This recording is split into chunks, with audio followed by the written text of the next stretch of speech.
Olá, sejam bem-vindos a mais um estudo promovido pela Igreja Presbiteriana do Planalto, de Manaus, Amazonas. Então, vamos lá.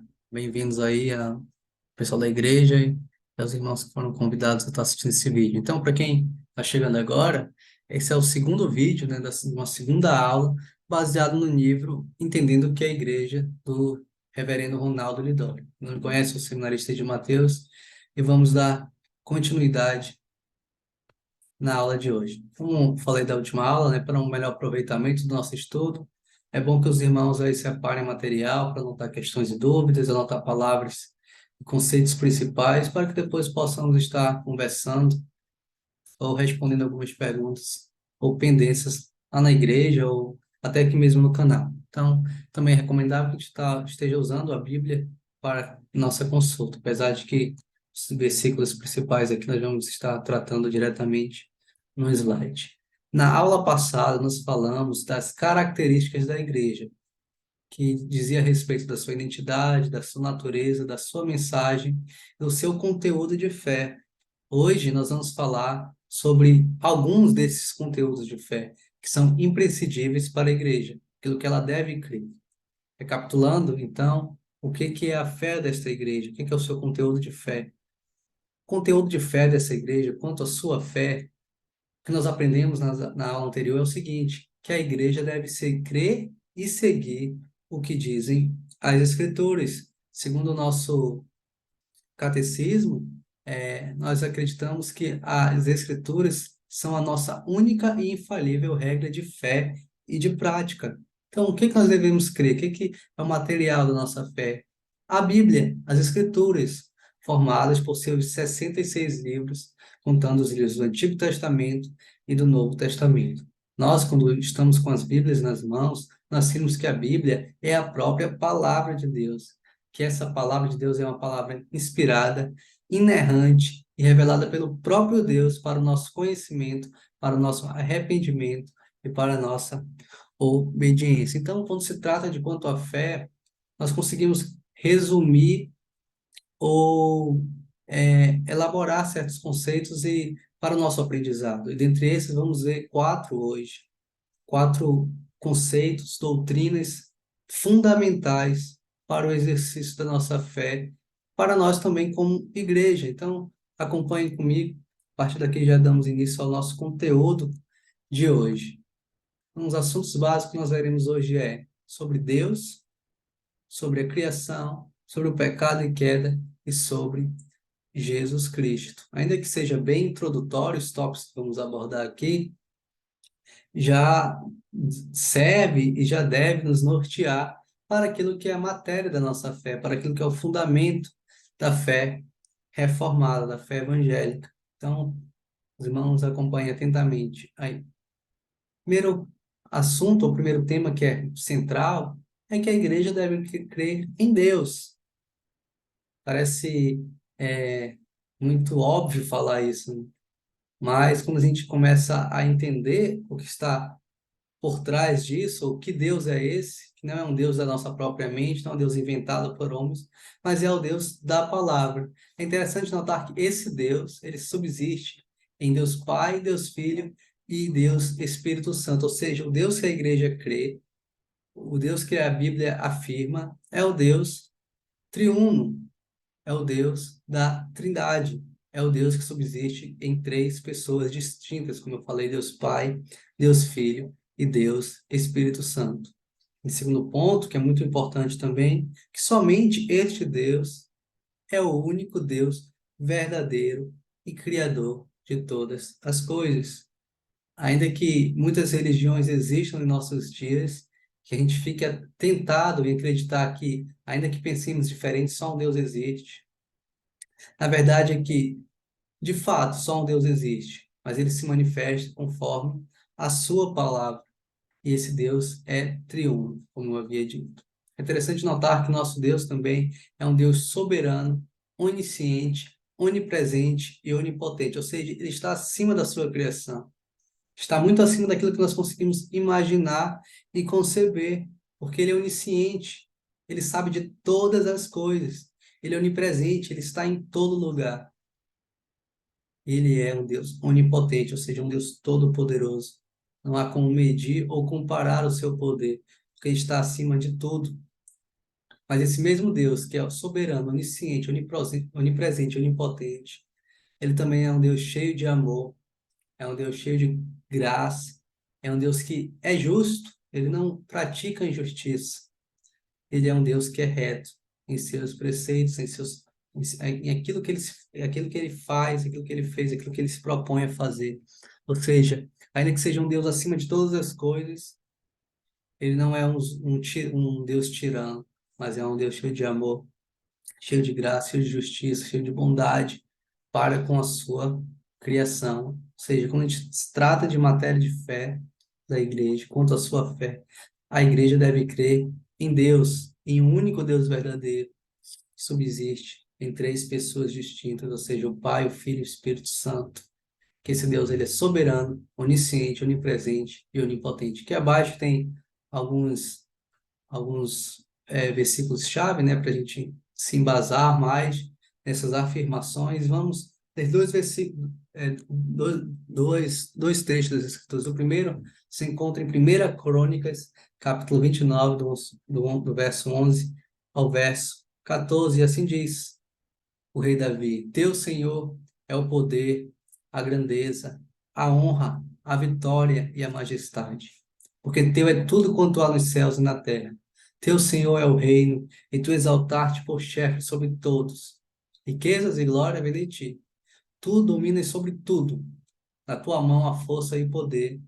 Contigo está o engrandecer e a tudo dá força. Esse é o nosso Deus, o Deus que a igreja crê, Deus Todo-Poderoso. Esse era o Deus também do rei Davi. Esse é o Deus que a igreja prega. E nosso Deus também, ele é soberano sobre todas as coisas, como diz Isaías, no capítulo 46, do verso 9 ao verso 10, assim diz a palavra: Lembrai-vos das coisas passadas da antiguidade, que eu sou Deus e não há outro. Eu sou Deus e não há outro semelhante a mim, que desde o princípio anuncio o que há de acontecer, e desde a antiguidade as coisas que ainda não sucederam.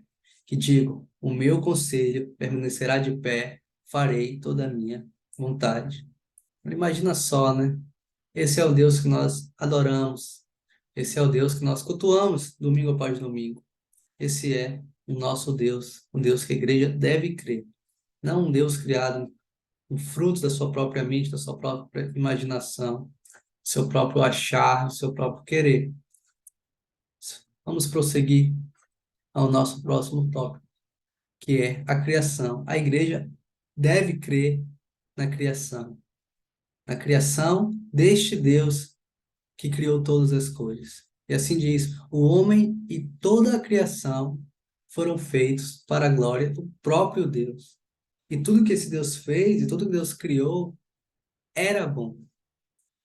É interessante pensar que em nossos dias há muitos que se dizem cristãos que não creem numa criação divina, que creem que o universo se deu por simples atos espontâneos da matéria.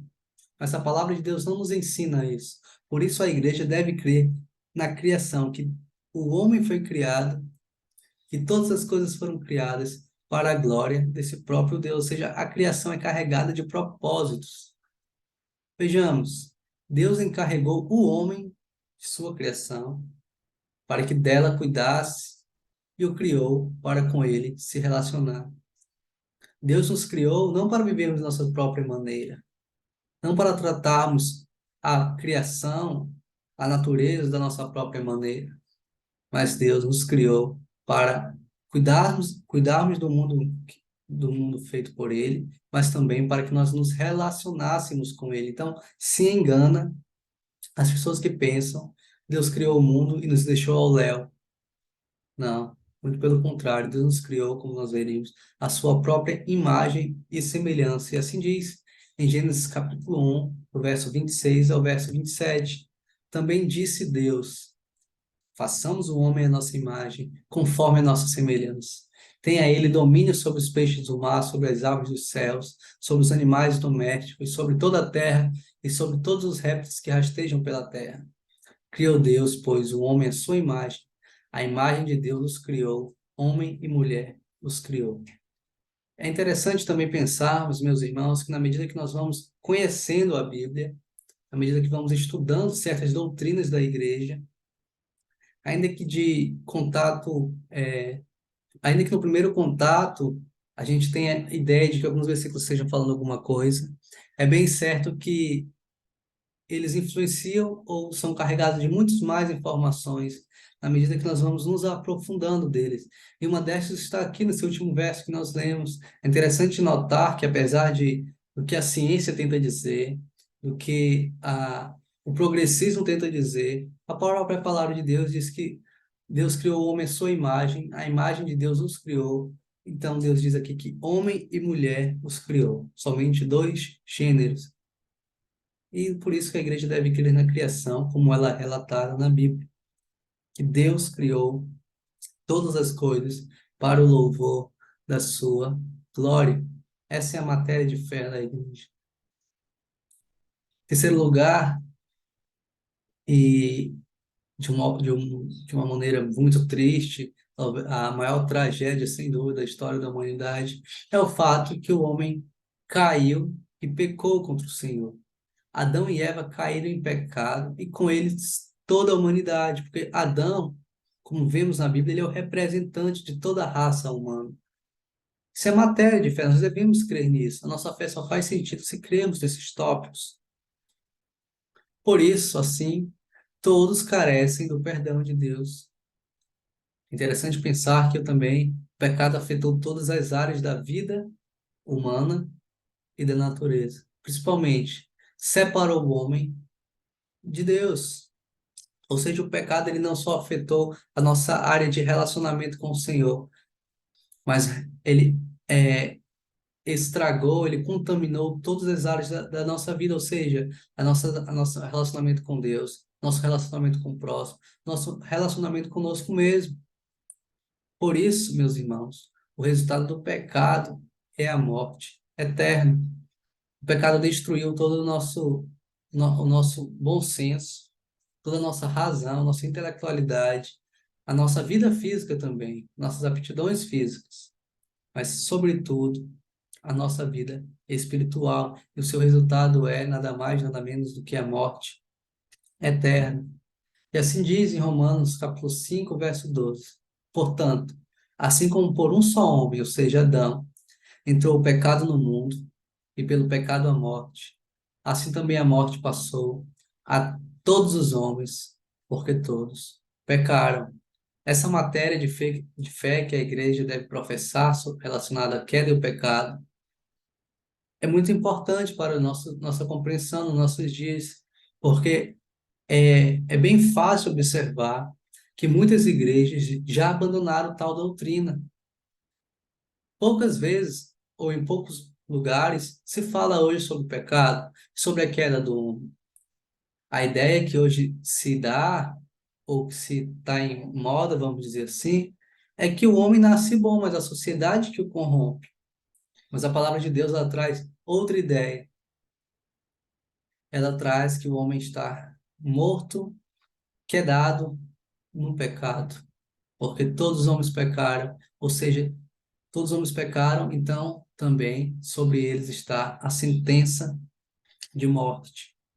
Vamos para o nosso quarto tópico, que é matéria de fé, que é a base da nossa fé, que é a razão também do nosso viver, que é o próprio Senhor Jesus Cristo. Ainda que aqui os tópicos, aqui que os pontos sejam é, difíceis de assimilar no primeiro contato, é necessário já que esses assuntos, essas doutrinas, comecem a fazer,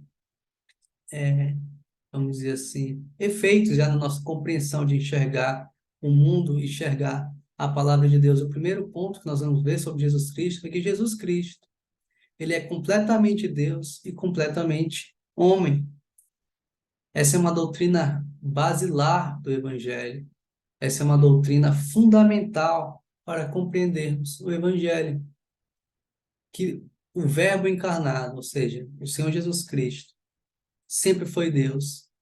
Ele se encarnou para que pudesse cumprir todo o propósito e todas as promessas referidas a ele, sendo o Messias no Antigo Testamento. E por isso também podemos dizer que somente em Cristo há salvação. Ele é o único mediador entre o ser humano e Deus. Em Timóteo, o apóstolo Paulo fala sobre isso, que só há um mediador entre Deus e o homem, Jesus Cristo, o homem. É importante nós pensarmos que Jesus Cristo, quando ele assumiu a sua, a sua forma humana, ele não deixou de ser homem, mas ele permanecerá homem para sempre. De igual modo, quando ele se fez homem, ele não deixou de ser Deus, mas permanecerá Deus para todo sempre, como ele sempre foi desde o princípio. E por que ele faz isso? Porque na cruz, o Senhor Jesus Cristo fez maldição no lugar dos pecadores. O Senhor ele substituiu e pagou o preço pela salvação de todo aquele que crê. Ele pagou a dívida que eu e você não podíamos pagar, porque nós éramos pecadores. Nós, como falamos anteriormente, estávamos no estado de queda, apartados longe do nosso Senhor. Por isso, nosso Senhor Jesus Cristo, ele morreu, mas ele não permaneceu na sepultura. Ele ressuscitou, foi elevado aos céus e um dia voltará. É bem rápido o nosso estudo aqui. E ele é importante da mesma forma, porque estamos abordando aqui sobre toda a assuntos que norteiam todo o nosso viver. Sem dúvida nenhuma, esses assuntos aqui, que é aquilo que estamos estudando nesse vídeo, nessa aula de hoje, é o assunto mais importante da nossa vida. Ainda que estejamos pegando pinceladas aqui, é um dever nós, como cristãos, nos aprofundarmos nisso, né?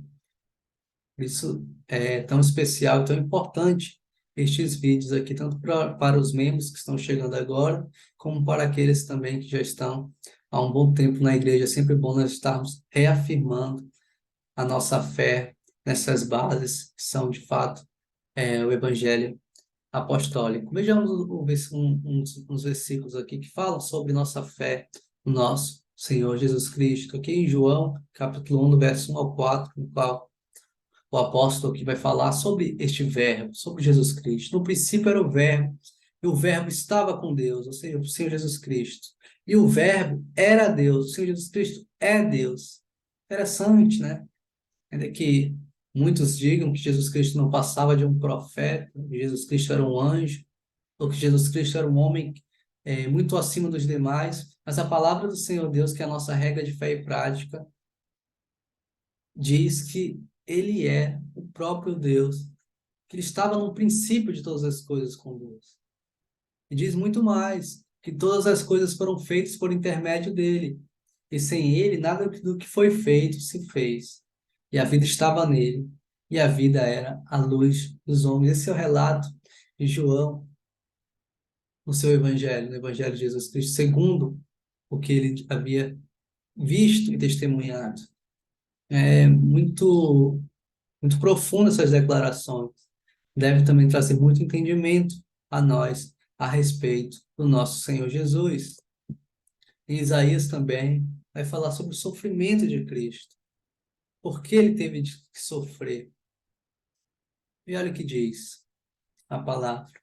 Certamente ele tomou sobre si as nossas enfermidades e as nossas dores levou sobre si. Sim, Jesus Cristo, que é uma promessa do Antigo Testamento, apontando para o Messias que viria para resgatar o seu povo. E diz mais, e nós o reputávamos por aflito, ferido de Deus e oprimido. Mas olha o que diz a palavra, mas ele foi transpassado pelas nossas transgressões e moído pelas nossas iniquidades. O castigo que nos traz paz estava sobre ele, e pelas suas pisaduras fomos sarados. Todos nós andávamos desgarrados como ovelhas, cada um se desviava pelo caminho. Mas o Senhor fez cair sobre ele, sobre Jesus Cristo, a iniquidade de nós todos. Por isso que nós falamos, só há um mediador entre Deus e os homens. É por isso que o Senhor Jesus Cristo morreu, para pagar a dívida que nós não podíamos pagar. Por isso o Senhor fez cair sobre o Senhor Jesus Cristo a iniquidade de nós todos, ou seja, de todos aqueles que creem no seu nome. Esse é o nosso Senhor Jesus Cristo. Isso é que a igreja deve crer. Jesus Cristo não veio para nos dar conforto. Jesus Cristo não veio para nos dar bem materiais. Jesus Cristo veio para nos salvar dos nossos próprios pecados. E por último, aqui, uma confissão de fé do apóstolo Paulo à igreja de Corinto. Ele diz que tudo aquilo que ele havia dado àquela igreja, tudo aquilo que ele havia pregado, era conforme a própria palavra de Deus. Diz assim, 1 Coríntios, capítulo 15, do verso 3 ao verso 4. Antes de tudo, vos entreguei o que também recebi, que Cristo morreu pelos nossos pecados, segundo as Escrituras, e que ele foi sepultado e ressuscitou ao terceiro dia, segundo as Escrituras. Então, meus irmãos, a aula de hoje é mais para entendermos sobre o que a igreja quer de nós. Ou melhor dizendo, o que nós deveremos esperar receber de ensino doutrinário da igreja. Nós só podemos identificar o que é de fato uma igreja verdadeira, é se ela prega o que está na palavra de Deus. Ou seja, hoje nós vimos 4 assuntos básicos do que a igreja deve crer. Vimos que a igreja deve crer em Deus, no Deus soberano, Deus onisciente, onipresente, onipotente. Que esse Deus também é cheio de amor, cheio de graça, cheio de justiça e retidão. Nós vimos também que Deus criou todas as coisas. Que o nosso Deus criou o homem e criou a natureza. E que tanto a natureza como o homem lhe devem louvor, porque Deus é o Deus criador, é o nosso criador. Vimos também que Deus criou tudo bom e perfeito, mas um homem em desobediência, Adão, especificamente falando, como representante de toda a raça humana, pecou contra o Senhor. E com isso, trouxe juízo sobre toda a humanidade. E assim todos nós caímos em estado de inimizade contra o Criador de todas as coisas, contra o próprio Deus. Mas vimos também que a nossa igreja deve crer naquele que é a base de toda a nossa fé, de toda a nossa esperança, o Senhor Jesus Cristo. Este que é eternamente o Verbo encarnado, que é o nosso Deus, mas que também é o primogênito, é o nosso irmão mais velho. E é nisso que a palavra nos garante, nos testifica. E não somente que isso, meus irmãos, é que o Senhor Jesus Cristo veio para salvar os homens de seus pecados. E Ele é capaz de salvar o mais vil pecador que confessa o seu pecado, que se arrepende e crê que o Senhor Jesus Cristo morreu, mas que Ele ressuscitou e há de resgatar a sua igreja nos últimos dias. Então, esse é o nosso estudo de hoje. Espero que os irmãos tenham sido abençoados, né, com este estudo e que, sem dúvida, é um privilégio, né, para nós como igreja podermos estar firmados em verdades tão importantes para a vida da igreja. Que a nossa preocupação seja essa mesmo, meus irmãos, de estarmos atentos às verdades do Evangelho. Que nada venha nos criar mais, podemos dizer assim, mais interesse do que essas verdades do Evangelho do nosso Senhor. Então, espero que o Senhor Deus nos abençoe e nos continue mantendo assim, de pé, como igreja fiel, que prega a verdade do Senhor. Abraço a todos, que sejam abençoados, com mais esse estudo.